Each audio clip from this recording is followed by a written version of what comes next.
Welcome to the Collective, where you're going to hear all things collecting and much, much more. I'm Zack Mo. And I'm Collector. And let's get into today's episode. So, how has the past week of collecting been for you? I have had a busy week. I just got another PSA 10 Umbreon VMAX. I think that's 5 in the last month, or maybe 6 weeks or so. I go through they're just like pouring through my hands. I can't. I get them and then I sell them. No, not quite 4,500. I meant. Not well, yeah, more than that. They're like 1,500 a piece right now. But yeah, I get them, and then I have, in the Discord, I have people asking all the time. So I end up basically anytime I find one for any kind of deal, if it's like $30 under the market, I just buy it because somebody pretty much wants it. Did you say 5? 5, yeah, 5 total. That's wild. How many did you pull? This week I pulled 1. Last week I pulled 1. Oh yeah. Did anybody prime those packs for you? Yeah, you. For those other people? Yeah, it was you. It was you. You've been priming packs all week. I've been priming long. packs. Yeah, we've been on a tear though on my stream. For alt arts, like the Evolving Skies alt arts have been insane. I sold out of Evolving Skies twice in a row. I actually just before this podcast locked in a little bit more Evolving Skies, not as much as I wanted, but I got some more, so that'll be here next week. I locked in a lot of Lost Origin coming in. My week in collecting is a weird question for me because not even half, like 90% of what I buy ends up going to the stream anyway. Like my personal collecting. Well, right, you're a business collector. Yeah, my business collecting is very different. I've been buying tons of stuff this week. I buy tons of stuff every week. I just before this stream, you remember in our Discord that Hoopa that Jamie got? Yes. So somebody was like, "Oh, that's a really cool card. It has the Pikachu on it. I think I want it." And I looked at the card and I was like, "That is a cool card." And then I bought 5. You gonna sell them? I just bought them 25 minutes ago before we started the podcast. Yeah, but what are you gonna do with 5 of them? Oh, am I going to sell them? Maybe. I don't know. I'll grade them, sell them, give them to people. Who knows? It's pretty cheap right now. The cards, like I bought sealed ones. They're like $25 a piece. All right, so give me one for 25. All right.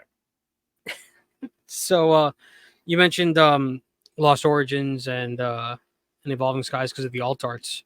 What's been going on with that? I've noticed that the alt arts have been booming. Basically that, yeah. So we're at the end of the era with Sword and Shield. We saw the same thing happen with Sun and Moon. If you're not familiar with Pokemon collecting, I'll slow down a little bit, I guess. So Pokemon comes out in blocks, I guess, or eras. So we had like comes out in series. In series, yeah. Series is probably another perfectly acceptable word for it. I would say like the Sword and Shield block, not the Sword and Shield series, but they're used interchangeably. But we're currently in the Scarlet and Violet era or block, right? So all these new sets or series, all these new sets, if you like go to your local Target and you see Elite Trainer boxes or collection boxes or anything like that, they're all from the Scarlet and Violet era.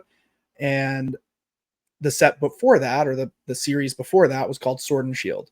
When a series goes out of print, and the demand is still there for that series, if it was a good series, the prices start to go up. As the prices start to go up on sealed product, the prices of the singles start to go up. As the prices of the singles start to go up, people start to open more sealed product. Therefore, the supply of that sealed product continues to diminish, which causes a continuing increase in the price of sealed product. And as the price of the sealed product continues to go up, you get the idea. The singles go up, and it just happens over and over and over and over again until the market finally slows down a little bit and says, this is what we're willing to pay for this item, and I'm not paying any more than that. And then you'll start to see the item back off a little bit. But that's what's happening with alt arts. So 2 things. Going back to the series or blocks, they come out with ones when new games come out, correct? Yeah, they're linked to the games, but they're not necessarily completely released by them. They are a lot more free with the Pokemon cards than they are with the games. So if a game comes out, like when we entered the Scarlet and Violet era of Pokemon, there are 5 games, I think. that we've had in total, including all the offshoots. And we have had already 6 sets, and we have 6, 7, 8. We have 8 more sets in this block because we'll have 2 more specialty sets. So we just got SV06, Scarlet Violet 06, which is Twilight Masquerade. We'll be getting 6.5 and then 7. 6.5 will likely be Paradise Dragona or some other similar name. We don't know the English name for it yet. We just know that there was a trademark in Japan filed for the name Paradise Dragona. That's like the best translation they can figure out for it. So we're going to have a specialty dragon set next, and then we'll have the next full set, which is Shrouded Fable. Or maybe Shrouded Fable is 6.5, and then the dragon will be the next one. I don't know. It's always hard to tell. So the second thing I was going to say. Go ahead. What were you going to say? We're getting a specialty dragon set, which is extremely exciting for me. I'm very excited about that. I'll make sure to buy it because I know all those specialty dragon sets are really expensive now. They are, from the previous. Yeah, I mean, so generally with specialty sets, the print runs are a little bit more limited. We did not see that with Crown Zenith, but we're seeing it currently with 151. We saw it in the past with like Dragon Vault was the last time we had a dragon set, and like nobody was really psyched for it. There were no booster boxes, so a lot less of it was opened. And now just the 3-pack blisters of Dragon Vault are, I'd have to look it up, but they're between like $400 and $700 for a 3-pack blister. So for 3 individual packs. Even the most recent one, Dragon Vault was like early 2000s. Dragon Majesty was 2010s, and those are very expensive. Those also didn't have booster boxes. So we've only really had 2 good dragon sets other than super early stuff. There was Dragons Exalted. There was EX Deoxys was coupled with another EX set that I can't remember the name of at the moment. And then Dragon Vault, Dragon Majesty. And now we're getting finally another dragon type set. So it should be 8 to 10 years since the last time we had one. Wow. That's pretty dope. Yeah, I'm excited for that. So do you think with the alt arts, it's because I know that like competitive cards also can go up in price. The more competitive they are, the higher the price is going to be. Like that. Absolutely. The Dragapult EX from Twilight Masquerade. In Twilight Masquerade goes for like $13. Yeah, it's crazy price for a plain EX. It's very, very, very competitive, therefore expensive. So with the alt arts, it's more of like it's not a very competitive thing. It's just literal collecting wise.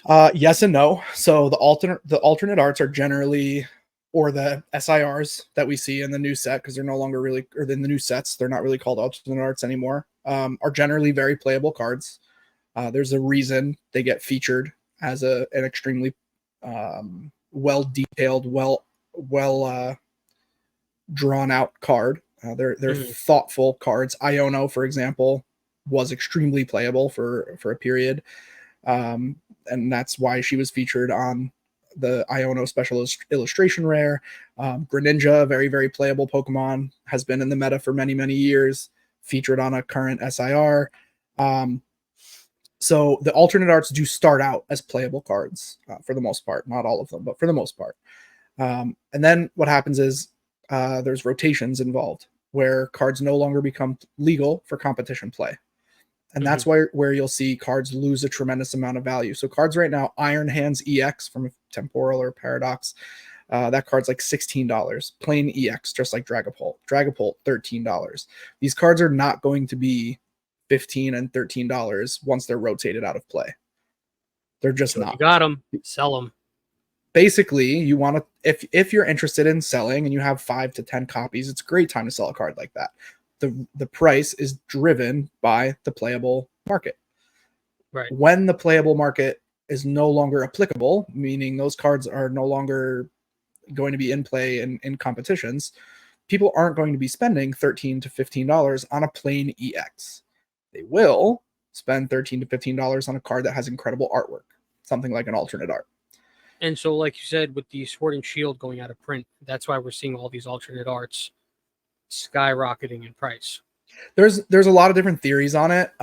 There's a lot of people that don't necessarily believe that the current pricing reflects reality. There's people that think there's like some puppet master behind the scenes, doing buyouts and causing all these prices to go up. And there definitely are buyouts that happen. I'm not saying they don't exist, but I think we're seeing natural, holistic growth of the entire Sword and Shield block. So I find it very hard to believe that it has anything to do with market manipulation. We saw the exact same thing happen with Sun and Moon. We are in a unique space with Pokemon. Were you during COVID? Were you still doing Funko Pop stuff and not into Pokemon yet? I wasn't into Pokemon yet.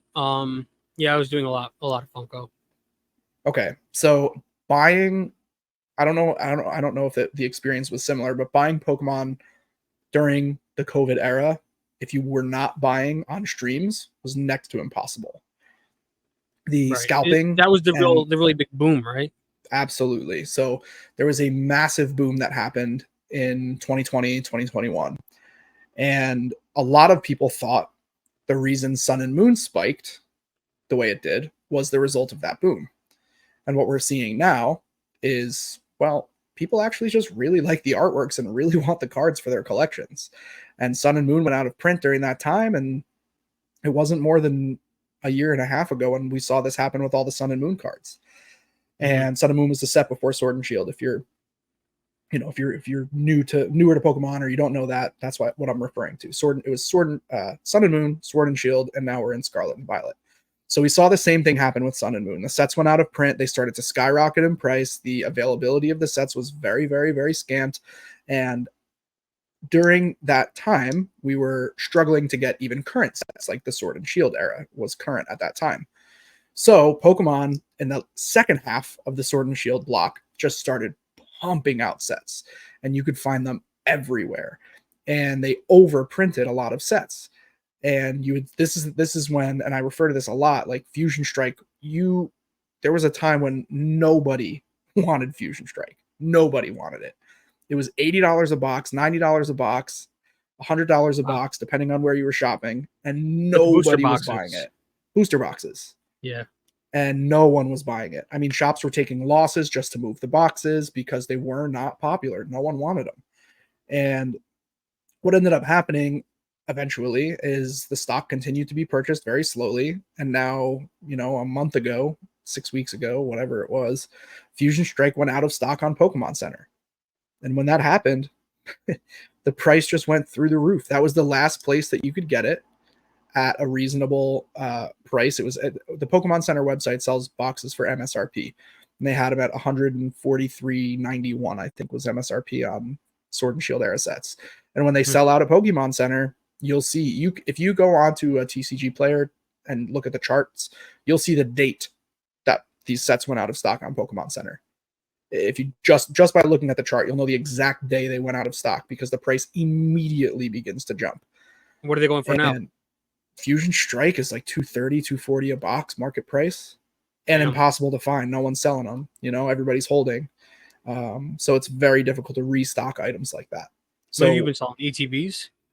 I've been selling a lot of ETBs, which are also going up dramatically in price and are hard to find. I was getting ETBs at wholesale, but they're gone. None of the wholesalers I deal with have any more Fusion Strike. Once these prices start ticking up, it's like a mad dash to get as much as you can.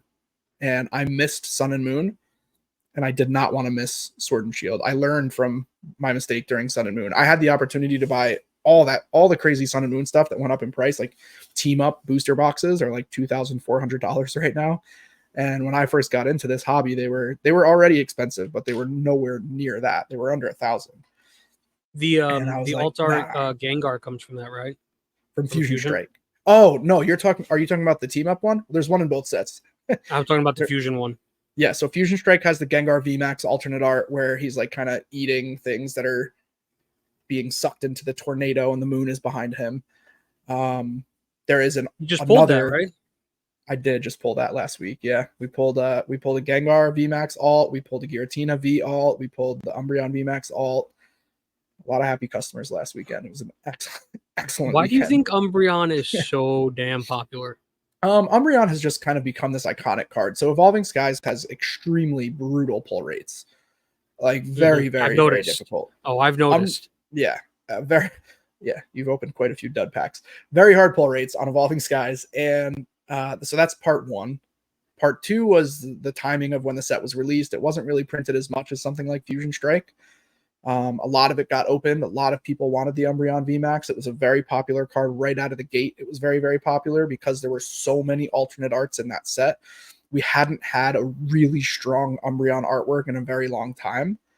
And I think you Umbreon missed has. my question. Go ahead, say it again then. Why Umbreon? So Umbreon has always been very popular. I was getting to that if you would have waited. Why? Umbreon's always been very popular, just like Charizard's always been very popular. Yeah, but Charizard's dope as fuck. Yeah, well, a lot of people feel that way about Umbreon. Umbreon is considered, you will hear people say Umbreon VMAX or Moonbreon, as we refer to it, is the new base set Charizard. People say that all the time, meaning this card is a liquid asset and it is so popular that it will never have an issue commanding the price that it's currently commanding. I'm going to get so much hate for talking shit about Umbreon. I'm kidding, guys. It's gorgeous. I mean, listen, I don't think Umbreon VMAX is the best alternate art. I definitely think that the Gengar VMAX is much, much nicer. Well, you're biased. I'm biased. I'm a Gengar collector. Gengar is my favorite, and I would probably have liked the Gengar VMAX regardless of what the artwork looked like. But I also happen to think, apples to apples, trying to be unbiased, the Gengar artwork is better. I think there's a lot more going on, a lot to look at. It's a very, very intriguing card. The Umbreon VMAX is just a little just a cat dry looking at the moon. Sitting on a roof. I mean, look, the artwork's incredible. It's iconic. We've seen it everywhere. And, you know, I have one right here. Oh, he has one right here. Must be nice. Yeah, I don't know. There's not as much going on the card. But Umbreon's always been a staple. You probably won't be able to see it, but there you go. Umbreon's always been a staple in the Pokemon world. So that's the artwork card Zach's I think is referring better. To. Gengar VMAX Alt? No. Sleepy Dragonite from Evolving. Oh, yeah. So Dragonite V. That card got a lot of hate for a long time for no real reason. It was very difficult for me to understand why that card was what I would say is like slept on. How come nobody's buying this card? Why is this card big Dragonite guy? Why is no one buying this card? But now it's starting to pick up traction pretty significantly. Did you ever get one of my Dragonite pins? No, you never offered. Okay. I have to remind me and I'll send you one. They go on like it looks like it's hanging off the side of your hat. If you put it on your hat, it's very cool. I'll send you one. I'll put it on my backpack. All right, it'll be hanging off your backpack then. What question were you asking? How far did I you got it. from You the got question? it. Okay. No, I was asking why Umbreon. Yeah, I wasn't asking specifically why the card. I just meant why Umbreon. People love Umbreon. Same way people love. There's like 15 Pokemon that are always going to be considered goated, top-notch Pokemon. What's interesting is that Umbreon hasn't hit the mainstream the same way a lot of these other ones have. Like Growlithe's not in the top 15. From a retail perspective, it's not. I'll tell you, hands down, it's not. That's debatable. I can guarantee you, merchandise sales wise, if I had the numbers, Growlithe is not in the top 15. Well, we can just go back and forth all day on this, so let's continue. What do you think the top 15 are? Growlithe. I'm not going to say Growlithe 15 times, but Growlithe. All right, well, you have the Kanto starters, right? You have the 3 Kanto starters, and you have Pikachu. Those 4 are undeniably in the top. Then you have the big 3. You have Charizard, Charizard, Blastoise, Venusaur. So that gives us 8. And then you have Snorlax. What do you mean? Gives you Kanto starters. It gives you 7. Okay, 7. Then you have Snorlax. Snorlax is always going to be top because he drives merchandise sales. Well, everybody loves a fat guy. Everybody loves a cuddly fat guy. Eevee is in the top always. So when you go and you start looking at merch anywhere, Eevee's like a very recognizable character. So what does that put us at 9?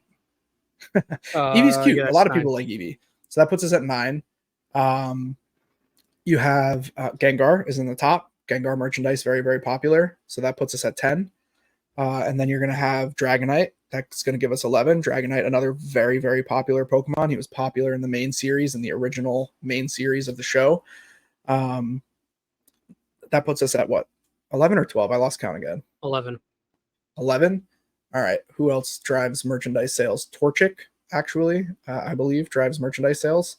There was a really popular, Gold Star card back from earlier days, and Torchic was on it. I think Torchic would drive more than Growlithe, but he might not be in the top 15. So we'll take out Torchic. Did I say Umbreon yet? Umbreon, he's going to be up there now. And then I think even like Haunter and Ghastly would be considered because they're the 3 ghost types. Probably not, maybe not top 15. Lucario, strong Pokemon, got a big fan base. Greninja, strong Pokemon, got a big fan base. Where are we at? 14? Growlithe's just nowhere close. Sure. There's like a million other Marnie ones. is one of them, right?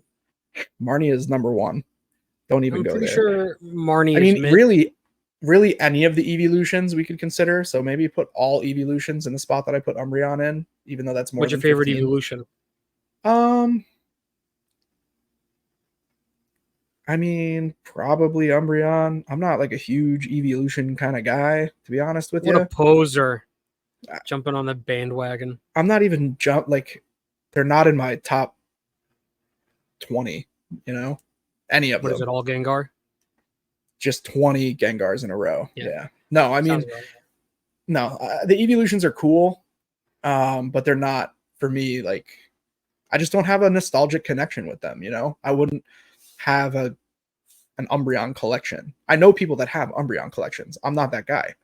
I don't have that connection to Umbreon or Eevee. My wife loves Eevee and Sylveon and Espeon, and great. She has some kind of connection, whether it was from gaming or she just thinks the characters are cute or whatever. She likes them. I do not. I would much sooner have like a Squirtle collection or a Bulbasaur collection than I would an Umbreon collection. Well, that's because Squirtle and Bulbasaur are now, pretty from a business standpoint, buying Umbreon is a very, very smart thing to do.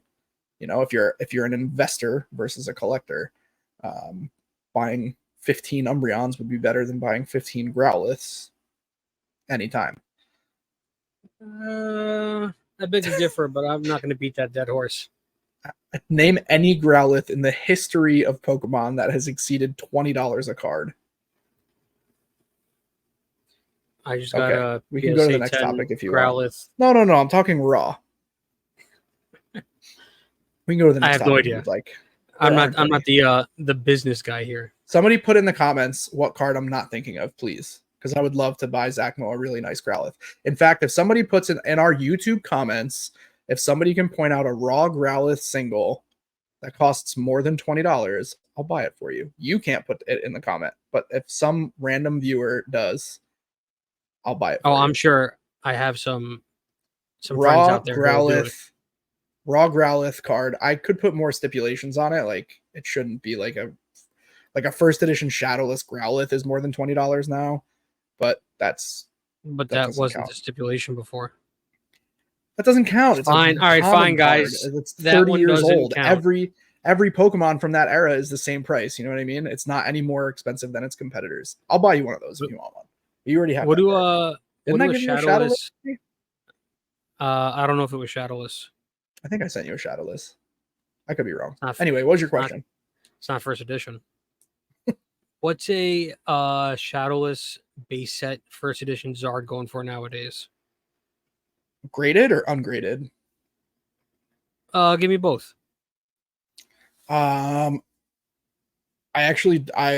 don't know the prices of all the different grades off the top of my head, and so I personally 10. A 10 sold recently. I don't want to be misquoted. I'm gonna fact check here. He's fact checking, guys. I sent it to the Discord, but I can't remember exactly what it was. Okay, so it's the most. Why don't you guys put in your favorite Pokemon in the comments? Yeah. the most recent sale that I just quick found was $340K for a PSA 10. And we which is all a had it. house for most people. Yeah, it's a house and a Yeah, PSA 10. it's an apartment, 1 month's rent apartment in New York City. Raw pricing varies tremendously on that card, and when you get into collecting vintage, condition is everything. So I Right. wouldn't even really feel comfortable giving an accurate price, because no matter what price I say for a raw first edition base set Zard, someone's gonna argue that it's incorrect. Makes sense. Maybe a range for the card. I can't imagine paying less than 700, regardless of condition. And I It's could the imagine, internet. Somebody's still going to argue with you. yeah, you're right. But maybe like damaged, like 700, and then up to, I'm sure people for an extremely clean copy. I mean, if it was pack fresh, pulled on stream, somebody didn't want to grade it, the person thought it might get a 10. I'm sure somebody would pay even 6 figures for it just to try. Didn't somebody post in the Discord a base set Charizard with a staple through it? I posted a base. Yeah, that was me. I just got it back from PSA. I got a 1. Did it? Yeah. The person What's was the very population happy. on that?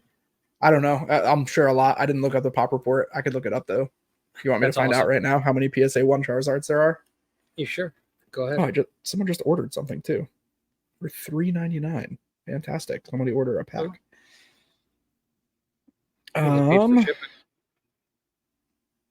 Yeah, fine by me. They were buying something else and needed to buy a pack to get free shipping on TikTok. We should talk about that too. The entire TikTok universe. I'm looking up the population on PSA 1 Charizards. Hold, please, as I gather this information. So how's everybody else's week in collecting going? Let's hear it in the comments. I'd love to hear all about what you guys are pulling, what you're not pulling, what you're chasing, what you're not chasing, what you're just doing with their collecting. Doesn't have to be Pokemon. It can be anything. Population 1,910 in a PSA 1. I wonder how many are in the landfill in your backyard. Did you not read in the Discord? I put that in. I filled the hole. The first hole is filled. Only That's 2 holes to go. I meant because you live in a dirty state. Wow. Okay. Shots fired. Right. You literally live in a dumpster. You live in the world's largest dumpster. No, I don't. You take all of our garbage. No, New York City is a dumpster. You just put it on the street. Someone has to come clean it up. Yeah, dirty jers. Whatever. Our pizza and bagels are better. No shot. I'm just saying, our pizza and bagels are both better. No shot. How do you figure? Bantam Bagels went out of business, but we don't need to continue to revisit this on stream. That has nothing to do with New York City bagels. Our bagels are phenomenal. You can't get a good New York City bagel in Jersey. It's just not possible. Right, because you're in Jersey. You got to get a Jersey bagel in Jersey. Our bagels are top notch. No. I'll take you. What we'll do is we'll do a bagel off. New York City bagel, Jersey bagel. It's not a big gap. I respect that. You just have them slightly backwards. We'll do a bagel off. We'll each buy bagels and we'll meet on the Verrazano, right in the middle. On the Verrazano? Mm-hmm. And we'll eat our bagels. On the Verrazano? Probably not, but we will. That's gonna be fun. Someone's gonna open Citizens app. 2 schmucks walking on. Didn't Tobey Maguire do it? That's different. Why? You want to wear Spider-Man outfits? 2 schmucks. Do they have a big and tall version? Spandex. 2 schmucks in spandex walking Verrazano with bagels. One of them has a pizza box for some reason. Dumbass. So let's go into the TikTok. Let's visit that a little bit. Well, TikTok and I think like streaming in general has totally changed Pokemon collecting. And I also think that drives a lot of the markets that we see. It doesn't drive the alt art market or really the raw card market, but I think like vintage, for example, vintage packs, vintage boxes, I think they operate in a streamer economy. I really do. I don't think the prices that we're seeing on a lot of these vintage packs and boxes, now that we're out of this hype cycle that we were in, I don't think they reflect what your average everyday consumer would be paying for those packs if it weren't for streamers opening hundreds of thousands of them every single week. Right. I think the only reason that we see the prices that we see on these vintage packs and boxes is because so many are getting ripped all the time. And on other platforms, the fees are much higher. So streamers charge significantly more for those packs than what you find on places like Instagram, Facebook, TikTok, that are still very low on the fee scale. Instagram is basically no ads or no fees, rather, you sell directly on your story. But yeah, TikTok is still pretty low, even though the fees are getting higher. They're still much lower than a lot of other platforms. So They also offer free shipping. And they offer free shipping on purchases over $25 as long as the app isn't glitching out. Sometimes it's weird, it's hard to get. Sometimes there's a lot of the app is still young. I mean, people give TikTok Shop a hard time, but TikTok Shop is like new and young, and they're learning just as we are. Like my full-time job is selling on TikTok Shop, so I'm learning all the time how to be a better seller on TikTok Shop. People are also learning how to be good buyers on TikTok Shop, and TikTok Shop is learning how to be a good provider of this service. They're actually going to have something called Fulfill by TikTok coming soon. That's something that I guess is actually live. Like I can sign up for it, but I don't think any consumers have heard about it yet. So tell us about it. So FBA is fulfilled by Amazon, right? I'm sure you've seen a YouTube ad before that says like, quit your job. I got 10 secrets and you're going to drive a Lambo. It's called FBA. And is that supposed to be Bam Margera? I don't know who it was, bro. It's like the guy. Close. There's like one guy you would know. FBA, if you started FBA 10 years ago, you would in fact be driving a Lambo. If you had a successful FBA business and you got in at the height of Amazon starting that, which I think was 2016, so maybe 8 years ago, or 2012, I don't remember. Anyway, FBA is fulfilled by Amazon. Basically, what a seller does is sends all of their product to a warehouse. Amazon then warehouses the product, processes the orders, and takes the returns. So I'm a seller and I'm selling flashlights. I send 10,000 units to the warehouse. You, the customer, go on Amazon.com, purchase this flashlight. Somebody who works at the Amazon fulfillment center grabs the flashlight off the shelf, puts it in a box, puts their little air packet in it, Amazon tape, label, sends it off to the customer. I, the seller, get a paycheck less Amazon's fees for providing that service for me. Amazon makes money by charging me a fee. You, the customer, get free shipping. I, the seller, pay for that shipping. So FBT is the new fulfilled by TikTok. This is coming out. So, for example, in the Pokemon industry, I could send booster boxes to this TikTok warehouse. You could order them from my TikTok shop. They would be packaged by somebody who works for TikTok. I would pay a fee to TikTok. They would ship it to you. I would have to do nothing to the product other than ship it one time to the TikTok warehouse. I don't see that being a good thing for rip and ship. No, so it's a scale. It's a scalable business. Right. What it would be for a retailer, not a rip and shipper. So I do rip and ship, but at times when I have the right product at the right cost, I become a retailer. There were times like during 151, for example, I'm sure you heard me say it on stream many times, I cannot keep this item in stock. I was buying 50 cases a week and couldn't keep it in stock. And I wasn't opening 50 cases a week because I do rip and ship. So I wouldn't have even had time to open 50 cases of that product a week with everything else that we do on the stream. For me, that attitude. for me, well, we'd have no podcast. For me, I don't buy 50 cases of a product at a time, unless it's a super, super hot product. But I don't generally need to buy 50 cases at a time. I can buy once a week, every other week, and I buy in smaller quantities so that I have a lot of variety to my inventory. Some of these other sellers that you see on TikTok that don't really do a stream, they do more like buy your Pokemon product on TikTok. They're buying thousands of cases at a time. They're funded by large businesses or investors who have real money. We're talking, I'm going to buy $2 million worth of every single set that comes out, and we'll sell it on TikTok Shop for a 3% margin, right? That Mhm. exists. For them, FBT is great because they can fire 4 employees and just pay the fee. Right now, they have to have 4 people who are buying boxes, packing boxes, printing shipping labels, running around their warehouse, cleaning their warehouse. They have to have the proper actual warehouse itself. They have to pay everybody that's involved with that. There's a lot of money that goes into that. So if they can just warehouse everything at TikTok, whatever the fulfillment center is, and pay an extra 5%, they're winning big time. They don't have to pay people. They don't have to pay for their warehouse. They don't have to pay for anything that comes along with that. Sounds like a solid business plan. And I also think, when you and I talk about TikTok Shop, we're talking about like TikTok Shop as it relates to Pokemon. But Pokemon is a That's very true. small segment of TikTok That's Shop. very true. TikTok Yeah. Shop is the future of shopping, in my opinion. I believe that being in on the ground floor of TikTok Shop is how people are going to build generational wealth 15 years from now.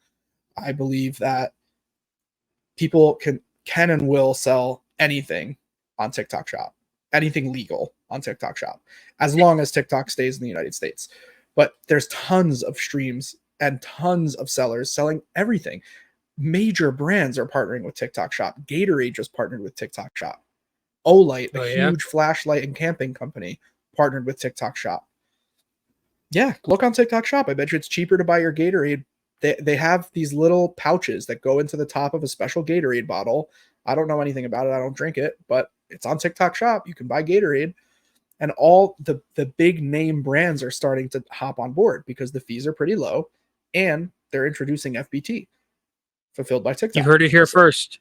Get your Gatorade on TikTok. I'm not saying to buy Gatorade, bro. I'm saying you're going to be buying everything on either TikTok or a similar platform. The idea of creating an experiential shopping experience for someone is the future of shopping. When was the last time you went to a mall? Good question. Right. Nobody goes to malls. How about when you were a kid? Did you go to the mall when you were a kid? All the time. Where else Right, would I cut school? That's how we shopped. And that's what we did. Now, when you cut school or call out of work, you don't go to the mall. You Call sit out at home of and work. What is that? I don't know. I don't have a job. But you sit at home and you scroll on TikTok. You know what I mean? Or you scroll on Instagram or Facebook or whatever your socials are that you like to engage with. Right? Maybe you go outside and you do a few things. And then at the end of the day, you're sitting on the couch and you're consuming. You're consuming media of some form.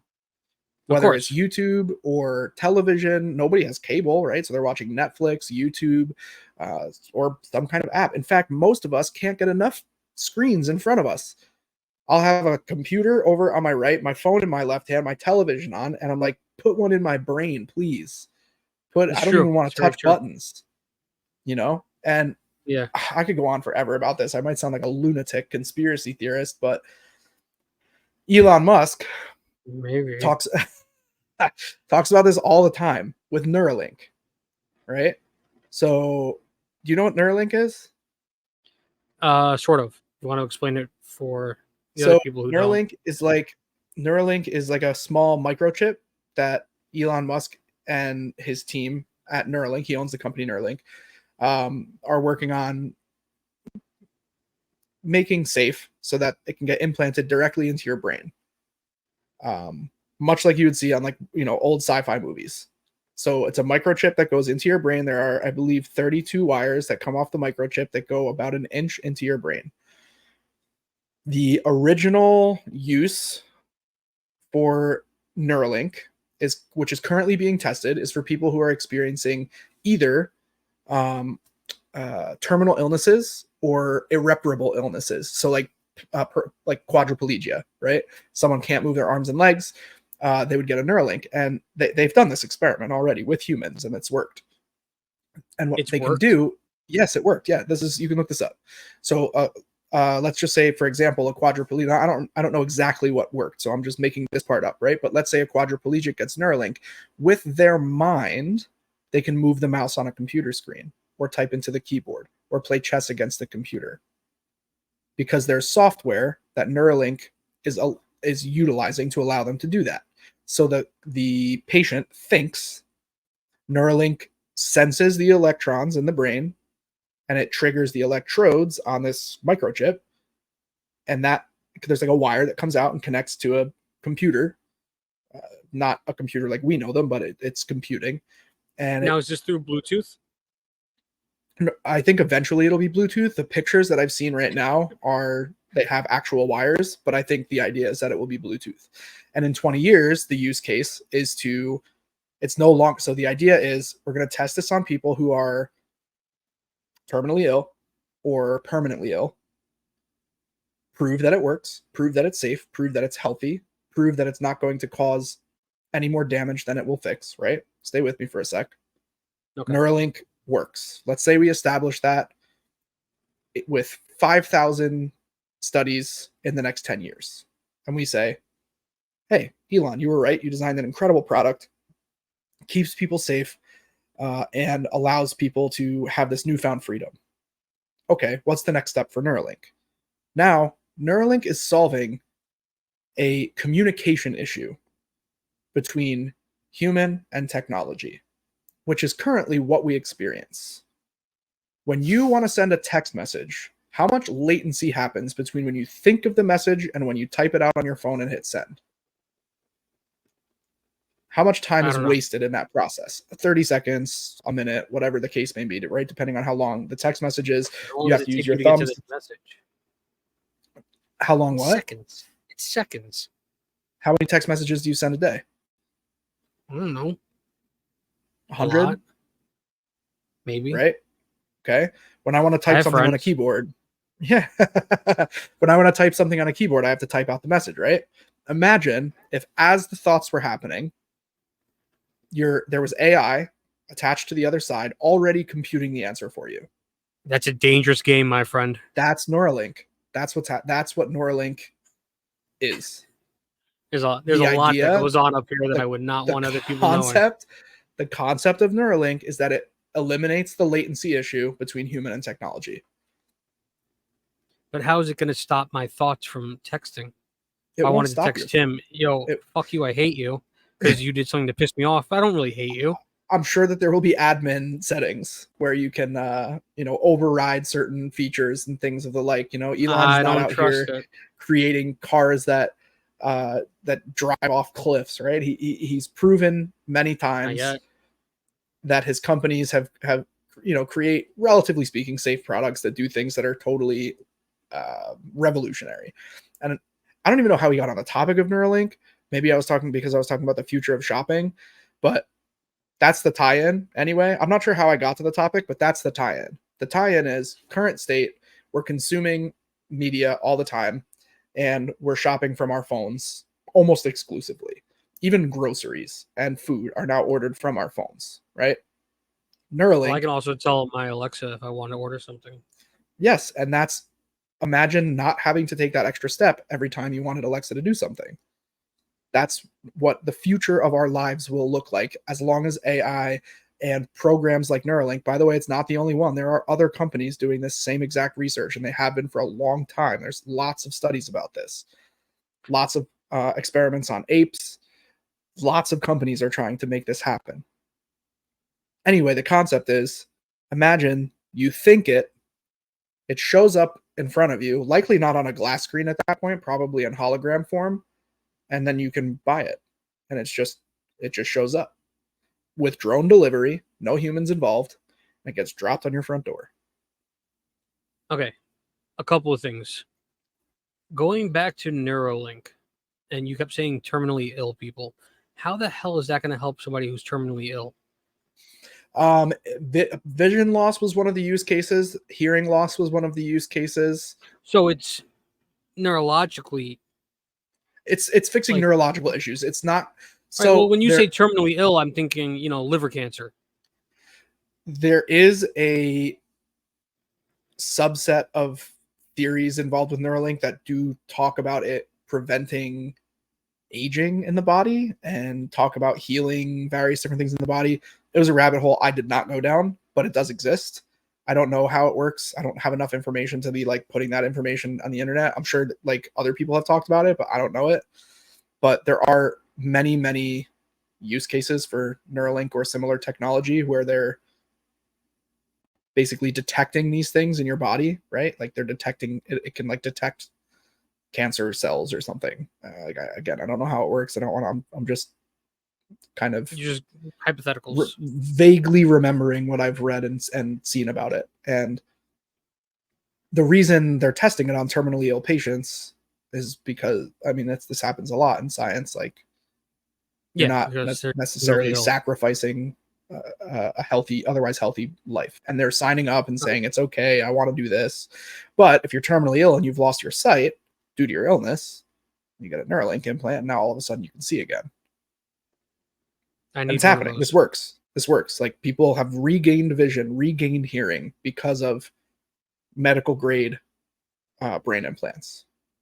Have none of them seen Star Wars? Who, like Elon and the other people creating these things? Do you understand why I say that?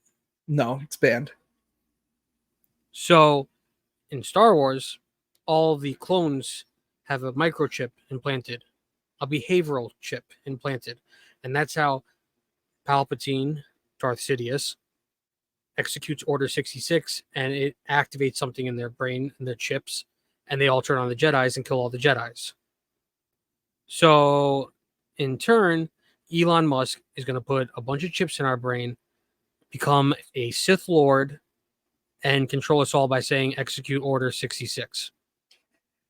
I don't disagree with the theory that that's terrifying.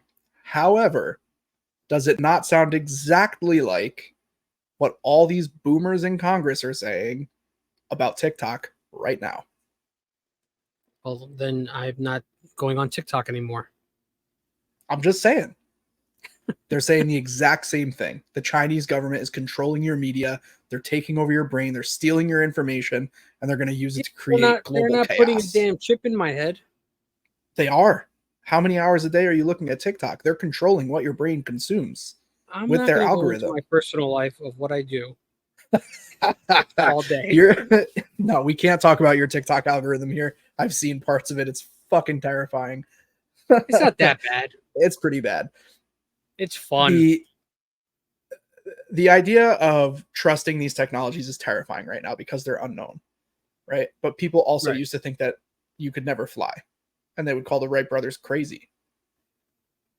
They were known as lunatics.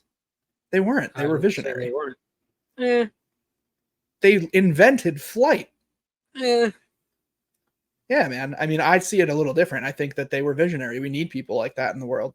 We need people saying, hey, to take this, tie this back into collecting, we need people to say, like, hey, CEO of Disney, I think we should create a trading card game. And he's like, ha ha ha, that's the dumbest idea I've ever heard. And they're like, no, really, we should create a game. We'll call it Lorcana, and we're going to have all these various features of the game. And now we have a new trading card game called Lorcana, and it's picking up steam, and it's very collectible. Right? I think that guy got a raise. People probably got fired and had the idea stolen from him by somebody else, is likely what happened in the corporate world. But we also have other trading card games and collectibles coming out onto market that a lot of people laugh the ideas off. Look at One Piece. One Piece is absurdly hot right now. Absurdly hot. So is Star Wars collecting cards. That's an anime, right? One Piece. Yeah, One Piece is an anime, yes. But who had the idea I don't watch to create anime. this I'm anime? just asking. I don't like One Piece. Like, I don't watch One Piece. I don't know enough about it. And I've said it on stream, it would be the same as me selling sports cards. It's just not, it doesn't fit my personality. So I'm not going to do it just to try to make money.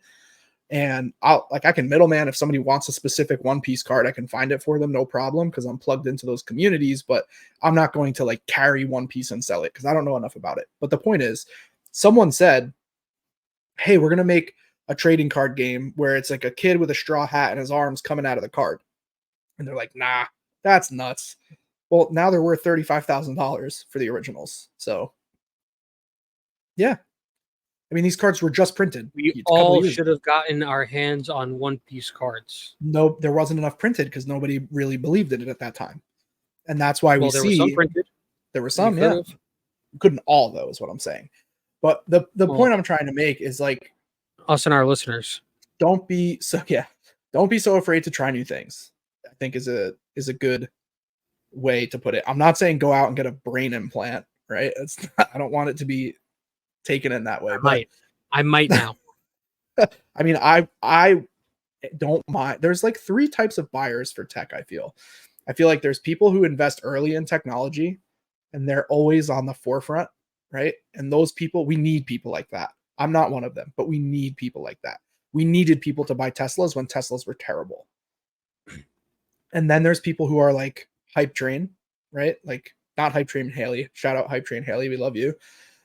But people who buy when there's a lot of hype, right? And we see that with Pokemon. When things start to get expensive, everybody's like, oh, give me that. Give me that. It's expensive thing. I want it. It's so cool. It's cool. I want it. Give it to me. I see it on all these Instagram stories. I see it on TikTok. Let me buy it. And then there are people who are like, who wait till that all calms down and buy in to either technology or whatever it might be. But for tech specifically, we need those people in the beginning. Otherwise, we don't get the Right. middle and the end. You know? Right. So We wouldn't get anywhere. So point is, I'm gonna figure out a way to do fulfilled by TikTok, and I'm gonna be one of the early people. You should that's too. what we were talking about. That's where this all started, and then we got on this whole crazy rant about Neuralink, and we're supposed to be talking about collectibles, but we're talking about brain implants. But the point is, Well, I said in as the long beginning, as- we're going to be talking about collecting and much, much more. and much, much more. Yeah. The point I was trying to make is we have so much opportunity around us in this current day and age with technology the way it is to consume media and to purchase things that I feel it would be ludicrous not to leverage those sales platforms. And as a buyer, it would be ludicrous not to utilize them. Right. Especially on the ground If you could buy a pack at $3.79 at Target, a pack of Pokemon cards, right? $3.79 at Target or $3.99 on a TikTok stream. Right now, which one would be cheaper? Well, not at Target. So which one would be cheaper? Well, considering I'd have to get on a bus, which is now $2.90. So I'm already over Right. going to Target. Right. Now, if you're in Target, sure, you should buy the cheaper option. If that day you're planning on buying Pokemon cards, you should buy the one that's 20 cents cheaper. If you're listening to this and you are currently in Target, go buy whatever Pokemon they have, which they probably don't have Pokemon all the Pokemon that a lot of these streamers have. I know I try to keep a huge variety in stock. But the point is, we have figured out how to mitigate those cost differences by adding so much convenience that it's literally saving you money. Not just figuratively, like not even just factoring in your time, which also is valuable. But the convenience is so high with a lot of these products. My time's not valuable. It's not that valuable. The convenience is so high with a lot of these products that it is genuinely cheaper to pay a little bit more for these products. Right. Because I'm not getting on the bus. Have you seen a New York City bus? Yeah, and it's yeah, I've been on several. Now that I had to think about it if I ever took the bus. Mostly I'm on the subway, but last time I took the bus wasn't that long ago. There's a dude sitting right across from me, taking up 3 seats, laying down, had a beer in his hand, taking a nice nap. It looked glorious. I was jealous because I was tired. I was coming home from work. But I used to ride the bus a lot when I lived in Minnesota, and that was the only way I could get around. I didn't have a car, and I called it the old humility mobile. I would be like, I was a salesperson at the time, and I was very good at selling stuff. Go figure. And I would be so let me just arrogant, toot my own horn over here. Dude, I'm telling you, I was the cockiest guy. When I would get out of work, everybody was gassing me up, like, oh, you're so good at this. Like, I was making lots and lots of money for this company, and I was making like whatever, a small percentage for myself. But then I would be like, oh yeah, I just sold whatever, however many thousands of dollars at work today. And then I would like be like riding my high horse all the way until I got on the bus. And then I was like, oh yeah, I am not that guy. I am on a bus. I am on the bus next to the guy laying down, taking up 3 seats, drinking a beer. Hey, that guy's living it. Dude, I needed that. I needed the humility mobile in my life. You know, I did. Otherwise, I would have gotten ahead of myself. And I'm fortunate that, you know, I live in a place where you can drive cars on a normal street without having to wait 65 minutes to get 4 blocks. Are you talking smack about New York City right now? I don't like driving in New York City. Well, nobody asked you to come here. Stop putting cool things there, right? Maybe put them somewhere else. Well, I don't want to go anywhere else. Yeah, so ride the bus to get to your cool places. I am the cool place. Wow. All right. Well, I think that's we'll stop it there. Yeah, I don't know if we talked too much about collecting, but I feel like we covered a lot of ground. That was super engaging and interesting. I absolutely agree. Let us know in the comments what you guys thought. And as always, you can find me on all social medias at Zack Mo Martin. And you can find me on TikTok and Instagram at collector_MCB. And we thank you for listening, and we look forward to seeing you all next week. Like and subscribe. Bye.